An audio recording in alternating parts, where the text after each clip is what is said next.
So is pro-life more than simply being anti-abortion? I would say, first of all, at the very minimum, to be pro-life is to be anti-abortion. So it is to recognize that human life at the earliest forms has dignity, has respect, was created and sculpted by God in the womb. And so as Christians, we absolutely have to be on the side of the unborn. But to be pro-life is so much more than to be anti-abortion. It's not less, but it's so much more. It's a way of thinking about the most vulnerable people, about the people that society wants to discard, wants to throw away. It means caring for the unborn, but it also means caring for the immigrants and refugees. And, immigration policy is complicated and good people disagree on what that looks like.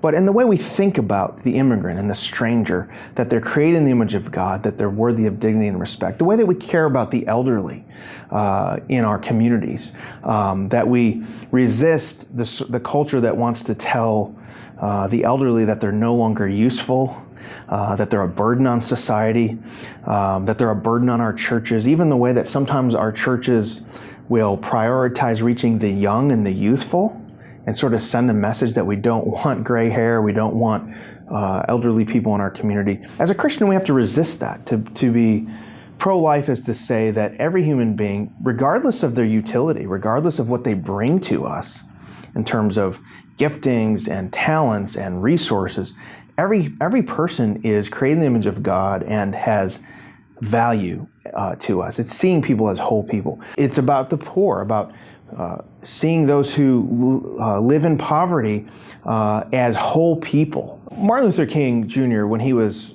speaking out and marching for civil rights, always grounded his preaching and his speaking in the language of human dignity. And I distinctly remember when he joined the sanitation workers in Memphis on strike, they wore these sandwich boards that said, "I am a man." And what they were doing is saying, can you not just see me as a thing or an obstacle to flourishing, but as a whole person? And so a holistic, whole life, pro-life vision says that every single person at every stage of life, from the womb to the tomb, is valuable to God.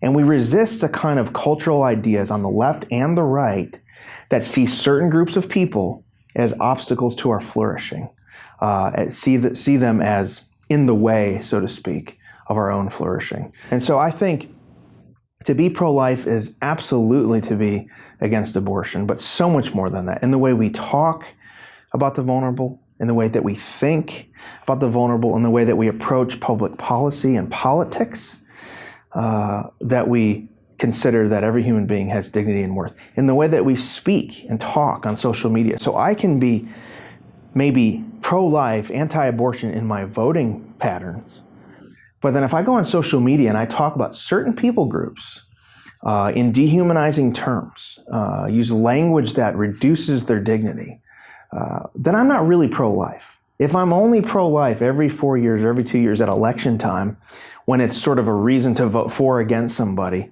but I don't really do any work, or I don't have any skin in the game when it comes to helping the vulnerable,